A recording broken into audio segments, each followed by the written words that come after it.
Well, first of all, it's hot stove with Joe and Scott. Yay. Or I'll maybe get in it's frame too. There we go. Oh, no, we're actually this isn't bad. We're No, not it's good. overlit like last time. Yeah, you can see that we have pigment. I mean, a Yeah. little. Like it wasn't so hot. Like my forehead's a little hot, but that's okay. We'll wrap it up in post. We'll send it to Lucasfilm and they'll fix it for us. It ain't just your forehead, bad boy. We need a lot of work. Actually. But Yeah. we're gonna talk about since last time we were here, we talked about basically the hot stove, all the stuff going on in MLB, free agent signings. And when we did our last show, we talked about... We did it right in the middle of the winter meetings. Yes. So it was a very active time, and a lot has happened since. A lot happened, and then not only did a lot happen, but right when we stopped broadcasting that day, the Cubs signed Ben Zorbst. Yeah. And the deal on the table, apparently, that the Mets were about to sign him to like a 5-year deal worth like $80 million or something like that, and then the Cubs swooped in and got him for like... 56, I think. $56 million. So like either... There's a lot of posturing going on between agents and general managers in the negotiation, process, because that's a lot of money to leave on the table to walk away from just for the possibility of winning a World Series, even though you just won one. Yeah. So like that novelty, to me, it's a moot point. I don't see it, but whatever. And you don't know how concrete some of those rumors were at that time. Exactly. That's why it's like 80 million or 86 million, and to walk away from that for 56 doesn't make a whole lot of sense. It's actually funny because it's so reminiscent of once upon a time, a younger Adam Dunn was looking for an $80 million deal. Yeah. And he signed with the White Sox, also for $56 million. Yeah. And look how beautifully that turned out. Well, maybe that could happen with the Cubs. They can get burned, or Ben. Who knows? Either way, that guy's walking away with a nice paycheck, and that's good for him. There's no problem there. But that's what was happening then. So much has happened since. Yeah. And Merlin, we have so much time, but we're going to talk about Aroldis Chapman, the reliever traded from Cincinnati to the New York Yankees. Let's see. It happened, I think, on the 28th or the 29th, I think. Just recently. It was the 28th. Yeah. And these guys, a lot of weird action going on here because he was supposed to be traded to the Dodgers first. Then there was this allegation of domestic violence going on. Which is still ongoing. Kind of lingering with the investigation. He went from one of the hottest potential available commodities to you don't want anything to do with him, poison. He was cold as ice. And now the Yankees are, they got to make moves too. The Dodgers decided to move on because whatever reasons the Dodgers, it could be PR, it could be a lot of things. But they moved on from that, and he was available. The Yankees jumped on it. And he's looking at some suspension time here. He's going to lose some service time, but it's still weird how all this is going down. But this is a guy that is clearly the best reliever in baseball. Well, I like the stat that if you add up all of the pitches that were thrown at 100 miles an hour or more, outside of Chapman himself threw more than the rest of Major League Baseball combined. Oh, wow, that is an interesting stat. That's baseball for you. Some of the coolest stats are like the most mundane. Just random. Like somebody actually paid attention and counted. Yeah, exactly. And that's like someone's job, Yeah. But you think about it, man, this guy's averaging like 36 saves a season for the last 2 years. 40% of the balls he pitches in that are hit on the ground. Like, is he not a hot commodity? Absolutely. And the Yankees did well. The Yankees have the payroll and budget to do their own investigation before going in. So they probably they might know more than the FBI right now or whatever. They probably turned over a flash drive to the FBI and said, "Listen, dude, he cleared our team's investigation. He's good to go." So, but he's there. He's now a New York Yankee, and the Yankees. Well, and they were able to get him at a lesser price because of the question marks around it. So it's played into their favor. That's another thing we're going to talk about that later. But like you're seeing the way contracts have gone this year, especially with free agent signings, the way the front offices are negotiating, they're doing it from a position of power and strength, where they weren't in past years. Yeah. In terms of like you're seeing, they're waiting longer because, like you said, the value of Chapman did go down. Yeah. So they needed to give up fewer prospects for him. Exactly, and the Dodgers are like, hey, we're getting out of this before it gets too crazy and blows up in our face. Because now these guys are all restructuring. Like, if you look at the Dodgers now, the Dodgers are in, like, a state of flux right now because what do the Dodgers do? What do they do? Scott, you know all about this? Yeah, actually, I first want to get back to the Yankees have one of the probably the top 3 relievers right now. So if he does go down for an amount of time, they're kind of covered. They already have great people that can step into that 9th inning role, and maybe they're even wanting or hoping that he gets suspended for a sizable amount of time, because if he loses 45 days of service time, the Yankees can control him for an additional whole year. Also, less time on the clock. His counting stats won't go as high, so his next arbitration raise won't be as big. This is a really good business decision for the Yankees. It's potentially really savvy. It's one of those deals that you're going to look back on it in 2 or 3 years, or even by the end of this season, you'll know if it was a brilliant move or a dumbass move. Yeah. And it's you're a genius if it works. I think it's a win-win. If he gets suspended, then they get a whole extra year of him. If he doesn't get suspended, well, that's great too, because you got one of the best throwers out there. And he's still playing either way, and he's the best guy, like you said. He's 16 strikeouts for every per 9 innings. Yeah, That's crazy. And 4.5 walks for every 9.5 innings, or 9 innings. So, but that's where we're at. Or that's where the Yankees are at. And they're going forward with it, and good for them for taking the risk. They haven't done a lot else this offseason. They got Starlin Castro also right after we wrapped up our show last time. But other than that, they've been pretty quiet.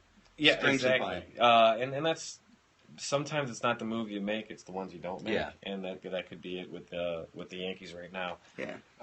And there's a lot of other things going on too besides. Yeah, the Yankees, as you were getting East to Coast, West Coast. The out here on the left coast, Dodgers did pick up Scott Kazmir, which they had to. Mm-hmm. I mean, it was not probably the move they wanted to make. It certainly probably wasn't in their top 5 when going into the offseason, but they lost one of the best pitchers in baseball in Zach Greinke. Not only lose him, but lost him to a division rival. Mm-hmm. They went after, I don't know how strongly, but they at least approached people like Jeff Samardzija, Johnny Cueto, who went and signed with another division rival of theirs, the Giants. So now and of course, David Price had already been off the table to Boston. A lot of big targets went away, and Scott Kazmir was basically the best of what was left. Right. In addition to losing out on Greinke, Samardzija, Cueto, the Seattle pitcher Hisashi Iwakama. Thank you. Yes, he ended up going back to Seattle for a 1-year deal plus incentives. But that's a weird deal how that fell through for the Yankees. That led them to Kazmir because Dodgers. Yes. The Dodgers because. Yeah, I was heralding that move on our last show, and then or whatever his name is. Yeah. He didn't pass the physical, and that was a done deal. So the Yankees had they wanted to restructure the deal. Sorry, why did you keep going back to the Yankees? The Dodgers wanted to restructure the deal, and he's like, no, we're not restructuring. Well, okay, fine, then we'll see you later. And he went back to the Mariners. Yeah. Then the Dodgers had. Now you're like, well, who's the best guy available? And that's when they started to go after Chapman. So okay, we can't fortify our rotation. Let's go after the best reliever out there. And then that falls through. And then it leads you to Scott Kazmir, who's been injury ridden for the last 10 years, on and off. Yeah. I think in 2014, was it 2014 or 2013? He did 1 2/3 innings between 2011 and 12. Oh, that was it. Okay. Yeah. Again, that's he was so awesome. He was great with Tampa, where he came up, and then he missed about 2 full years. I don't even remember offhand. Right. But so then he came back with the Indians in 2003, threw 158 innings, so kind of proved he was back. His ERA 4.04, not great, but he's at least healthy. Mm-hmm. And then that got him a 2-year deal with the A's, I should say, which he was later traded to Houston. He hasn't broken 200 innings yet, but he's put up some pretty solid numbers. They're in a division that if they don't compete, or make some kind of move to show the fan base in that division, hey, we're not just going to lay down. Too big of a market. Yeah. Well, the amazing thing is with how strong all of their immediate competition is, they might have a middling team. Mm-hmm. With a $300 million payroll. Right, exactly. And when you think about the deals they have in place as well. Like the local TV deal. Oh my gosh, the money they have coming in. The revenue that they'll be generating. I mean, this could be a very off year spending-wise, but they're banking money. Yeah. And hopefully then they come back and restock the next season. It's interesting. They obviously they've done a good job. And again, like you said earlier, maybe sometimes it's the move you don't make, because they had chances to trade Julio Urias and Corey Seager, and and they've held on to their star prospects. So Right. they do have a longer-term vision as well, which is smart. And they could be the only rotation in Major League Baseball this year that has 5 starting pitchers that are all left-handed. Yeah. We also have a bunch of free agents that are still unsigned this late in the game. We're actually in 2016. It's January. We're about to do We're a month and a half from pitchers and catchers reporting. Right. In 2 days, we're going to announce who the Hall of Famers are for the next calendar year. And yet, here we are. We got a bunch of really talented, high commodity, high value players, A-listers that are still not signed. And just to go out to Cespedes, Justin Upton, Chris Davis, Howie Kendrick, Alex Gordon, Dexter Fowler, Ian Desmond. All these guys are still available. And they're all looking for like 5 or 6 year deals. But a lot of these teams, like I said earlier, they're starting to negotiate better. And they realize that they're in a power of strength, the front offices and the general managers, when they're negotiating these deals. They're like, yeah, we're going to wait, we're going to hold off. And all of a sudden, what a 6-year deal that's $120 million is now all of a sudden, well, we'll take 50 and we'll do that 4-year deal or 5-year. And then now the negotiating is getting... It's the market. Yeah. It's correcting itself, I think, is what's happening. Is like for years you saw these guys get these huge contracts. Which might make Hayward the smartest outfielder, free agent outfielder of the season. Because he went and got a really big deal. And he could have gotten that money from the Cardinals. Yeah, There's no question. The Cardinals have so much money to spend, and they were the biggest losers in free agency this year. Yeah. Speaking of another team losing talent to cross rivals, divisions competition. With the Cubs and a couple other. Well, who else besides Hayward went to the Cubs and another player? Lackey went to the Cubs. So like. The Cubs steal those guys from them. Now you are now forced to be in a position where it's like you got to do something here to show your fan base you care. You're not going to let the Cubs just walk in and take it away from you like that. You got to push back a little bit. It's actually interesting. I'm just looking right now at the St. Louis payroll. Last year they had an opening day payroll of 122. Already this year they're at 117 without the ARB raises for people. So they're already kind of at last year's payroll. Right. So how are that could be? Are they gonna? Are they close to paying a luxury tax? Because the Giants will pay that this year, if not close to it. Yeah, that's something we should talk about too. What the Dodgers had to pay, I think, $72 million in luxury tax fees this year. Wow. and in last year it was $1.3 million for the Giants. Yeah, which is like okay, no problem. We'll go over that, no problem. So luxury tax is 189. That's the mark that gets taxed if you go above it. So Cardinals are still very safely below that. But they have a huge new TV deal in St. Louis, local deal that's going to bring in a lot of revenue. There's Ballpark Village, which I still have to Google it and find out what it is, but I'm assuming it's like an attraction at the ballpark. A big campus. Yeah. It's going to bring more people in.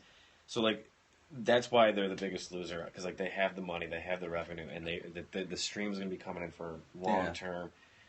They have a system in place where they can dominate and sustain success, and yet they lost 2 big players. To one Division I rival. And it's shaping up to be pretty nice for the Cubs. Oh, for sure. Obviously, Milwaukee has not been a competitor for a while. They should be selling off more than they are right now, and the Reds are selling off like crazy. The Reds are totally rebuilding. So it's really going to come down to the Cardinals and the Cubs. Yeah, I don't know if Pittsburgh's going to be as strong next year as they were this past. They've been good. Yeah, they have been very quiet. A lot of teams, it seems like there's like a handful of teams that are just always in the mix of it, and then every couple of years someone peppers themselves in and say, hey, we're going to just step in and put our foot in here and test the waters. But like the teams that I see consistently making moves in winter meetings at the hot stove, they're always part of conversation, are the Cubs, the White Sox, Yankees, Dodgers, the big market teams obviously, but then you have smaller market teams that pop in like Kansas City. Yeah. That's a huge market, Yeah. Miami comes in every now and then, and they make a splash with a huge signing, like Carlos Stanton or Carlos Stanton. Yeah, and then who was with Mark Burley? They got him when they signed Burley, who Jays. Also might be coming back to the White Sox. That's a rumor I've heard, but I don't think. I think there's a lot of optimistic Sox fans out there. I know. He's a guy that should be going to, if ever a time for him to go to St. Louis. This would be it, because St. Louis has the money and the need, and he can be. He's got finish his career there. Finish the career. His hometown team, postseason experience, clubhouse leader, other teams that could be major players in these these free agents that are still available are the Angels. The Angels they got a new general manager. It's time for them to get another bat in that lineup because you have, correct me if I'm wrong, Scott, Albert Pujols is coming off foot surgery. Yeah. He could come back healthy. He might not come back healthy. He might not be as strong. And lately, he's been starting so slow. He's had a terrible first couple of months, couple months of the season. That extra bat to help out. Yeah. The flip side of that is that they're going to take on at least $28 million to pay Josh Hamilton to go away for the next 2 seasons. That's almost $50 million, if not over. Yeah. Close to 2 guys that aren't contributing, and literally one's not even on your team. Exactly, and that's and one of them's not there. So like, they need to do something as well, but also they have payroll constrictions almost, or restrictions. And then the Giants. Let's look at the Giants. Yeah, they've added a lot already. I mean, a ton already. I think everyone talks about the Giants or the Cubs being the team to beat in the National League. I think it's the Giants. Really? To me, the Giants have all the pitching. They've got pitching. I can't fully agree. They're good. They have. I feel like they've got some very expensive question marks in pitching between Cueto, who has been very strong, but which Cueto are you going to see? And the same can be said of the Shark. Yeah. Samardzija. We've seen it's a Jekyll and Hyde with both of those guys lately. They have a forgiving ballpark, which helps a lot. That's why I think that's going to help them for sure. Yeah. But also I think it's like every 2 years the Giants plant their little seeds and they've been strong. They sprout and become World Series champions. That's their track record. So I'm going with they are Giants. Like a Cardinal team, where even when you think, these guys aren't going to be doing too much this year. Exactly. Holy hell, they're in the playoffs and again. If you're going to go off of history, every year the Cubs tell you they're going to win the World Series, and every year we're told, no, it's going to be next year. So I'm not really, I'm not getting on board with that whole Cubs thing yet. But I will go with the Giants because history dictates that when they put a plan in action, it actually converts and they're successful. So you are right. It's like almost $54 million between Pujols and Hamilton. So and that's the next 2 seasons each. So that's $100 million you're giving to 2 players for the next 2 seasons. That you really that's part of your payroll. You have to factor that in when you go out and get another big bat or one of these guys like a Howie Kendrick. How do you get him back into the fold over in Anaheim when you really can't commit much money because you have $50 million tied up to 2 players already for the next 2 seasons. Other teams that are big players this year are going to be the Cardinals. We talked about that earlier. The Cardinals, like I said, they have that new TV deal coming in. They got Village Ballpark or Ballpark Village. They have money that's coming in. They have money to spend, and they haven't spent any of it. They've lost out on players. They're one of those teams that are getting forced to make a move just so they will compete with their other rivals in the division, mainly the Cubs. But fortunately, they're always a deep team, so they're always a threat. Oh, yeah, then they should be. I mean, the question is their pitching good enough to maintain, if not beat the Cubs, or keep the Cubs at bay for another year? Yeah, I wonder about that. I don't know. Yeah, I mean, we haven't seen a big pitching upgrade with the Cubs yet. They signed Lackey, but he's not a big pitching upgrade. He's a solid pitcher, but he's not a difference maker. Moving over to the Orioles. The Orioles are another team that could be a major player in terms of getting one of these big free agents. Mainly, they're looking for Chris Davis. They want to bring him back because he could be the DJ, or not a DJ. He could also be a DH, as well as a outfielders, and whatnot. Yeah, so really, he's a little bit more expendable in terms of you can diversify his talents a little bit. He led the league in home runs, as we know, 47 last year, 117 RBIs. He is a big bat. The question is, how does a pure bat age? A pure power guy? Do we talk about Oakland? Yeah, we talk. We do. Today we're just going over recent news that's going on in an MLB, and right now Oakland really hasn't made many moves so far this year that are really big. Except they did make that deal with the White Sox to bring Laurie to Chicago, and who did you guys get in return? So Oakland got back young lefty Zach Irwin and righty J.B. Wendelken. This is from MLB.com, or MLB Trade Rumors, I should say. So I don't know who that would be. Yes, I think he just kind of ran out of space, and I'm sure, Oakland is always looking to. I do not do stand up. I have written for stand ups, and I got to do an open mic just for the experience. You should. I really want to just say I've done it. I'm going to one honestly. Tonight. I'll be at the Pig and Whistle tonight. Oh, okay, I've been to that one. Yeah. And then I'll be over at Sal's Comedy Hole after that at 8, doing a set. You're working it. Oh, I'll be making people laugh. Yeah. It'll be crazy.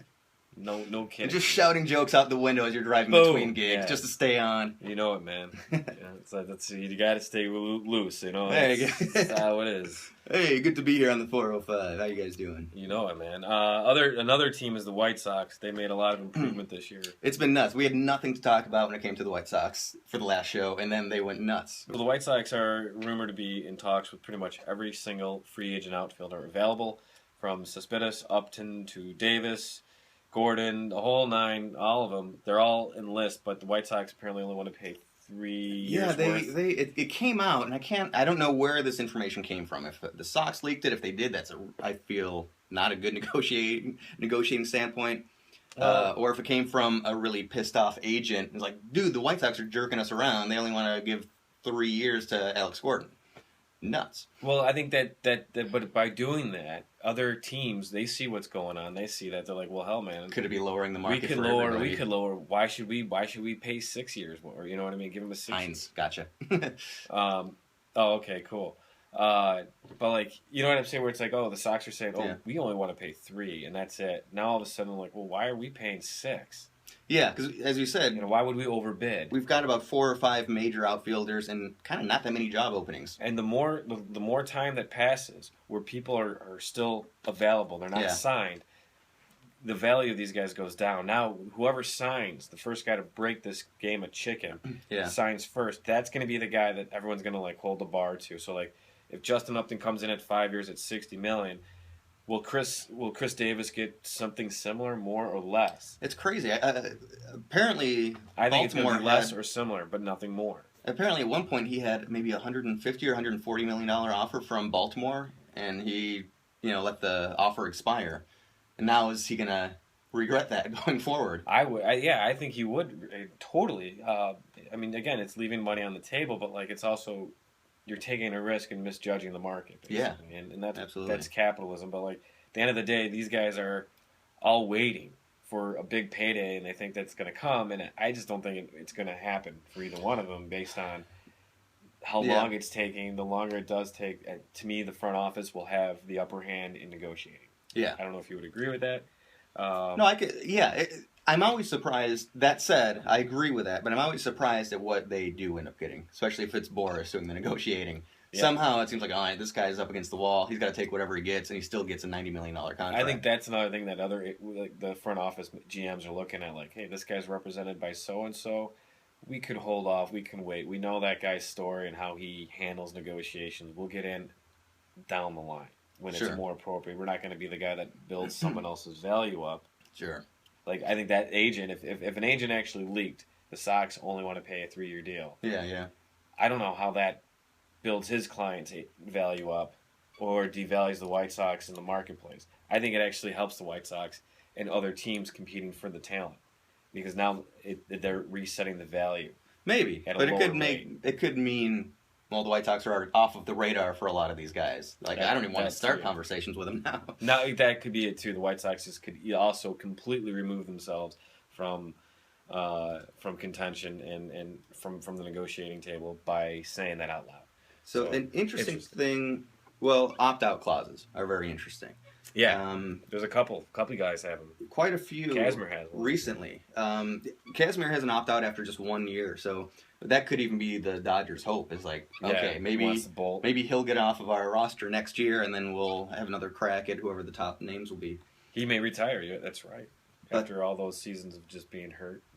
Yeah, I'm too achy. I just want to retire. Just want to sleep in once in a while. I'll take my $8.5 million and leave. Yeah. Oh my gosh, where is this? Hayward. He's got 2 opt-outs, and I think he's got an opt-out clause after year 2 and year 4, if I remember correctly. Or it's maybe year 3 and 4. And I believe Hayward's deal is structured on deferred money or future money the Cubs will be getting. He signed this first season, I think he gets $8 million base pay, but with a $15 million signing bonus that's deferred. So he could opt out. I did the math on this. Hayward could opt out after 3 years with the Cubs and the Cubs would end up paying $78 million for 3 years of Jason Hayward. Wow. Yeah. That's more than $25 million a year. Yeah. I think it's exactly 26 or 7. That's insane. So that's pretty interesting, and that might be something the White Sox, if they really want to have just a 3-year contract, all right, throw it out there, the big, $100 and whatever million 5-year contract, but with an opt-out after 3 years, knowing the guy's going to leave by then. I think that's where a lot of these contracts are going, structured a little bit like footballs. You get the high signing bonus, and then it goes down. Yeah. So that's why those are the teams that are basically that are in the hunt of it all. The White Sox could be big players for a lot of reasons. One, they've been making plays and they've been rumored in all these discussions all month. Yeah. Leading up, in December. But they have Abreu and Sale under really sweet contracts. They are protected with... Abreu's got an opt-out, too. So, and he probably will because he's one of the best hitters in baseball now. Oh, he knows, he can go anywhere. So, yeah, let's strike while the iron's hot. Iron is hot. Plus, you got to compete with the Northsiders and the Cubs. And again, it's very similar to like what the Cardinals, they have to compete with the Cubs in their division. Mm-hmm. Well, the Sox have to compete with the Cubs and in the Chicago market. And that market. So they can't lay down and not do anything like that. I wish. Maybe one day we'll be an MLB affiliate. You just keep giving us those hearts. Yeah. And they'll take notice one day, and maybe we'll be there. But it would be cool. I'd love This is episode number 2 of us trying to do this and doing it regularly, and hopefully it'll grow. And if not, we're going to have fun doing it. Yeah. So keep hopefully it's tuning fun in. for you guys, too. We'll do this once a week, hopefully. Yeah, especially once the season starts. But so that's what we're talking about. The White Sox is they're primed to compete, and they have to. They can't lay down. They can't just be a default. Yeah, as you mentioned, thank you. It would be a good podcast. Oh, thank you. I agree. I appreciate that much. Please pray for me, please. So much love. I feel it. It's warm in here more than normal. Oh, I tell you, the lights. They're just the lights. They're hot. So as you mentioned actually off camera earlier, this is a time the Sox have a protected first-round draft pick. Mm-hmm. So it is a time you can buy a player without losing a player along the way. Yes. Or a draft pick. They would only give up their next pick, which would be the sandwich pick that they got between the first and second rounds for Jeff Samardzija signing with San Francisco. Yep. So the Sox top 10, which is number 10, pick will still be protected. The Sox will still be able to pick that without sacrificing. So it is reasonably a good time for the White Sox to pick somebody up. That said, I do like the Sox going after Cespedes because he's not attached to draft pick compensation. But yeah, I just think that a lot of these teams that are making these moves are making strong, calculated, better decisions than they have in the past. And the players are the ones who are kind of like, well, what's happening? They're the ones who are in limbo, and that's changing for them because it's a bit of a dynamic shift. Yeah, it's and I think that's totally it's where it's correcting itself. Yeah, the market is finally correcting itself in baseball. I like it. Not Dexter Fowler should not be. I was surprised he turned down a qualifying offer, and maybe he's regretting it a little bit himself. I don't know.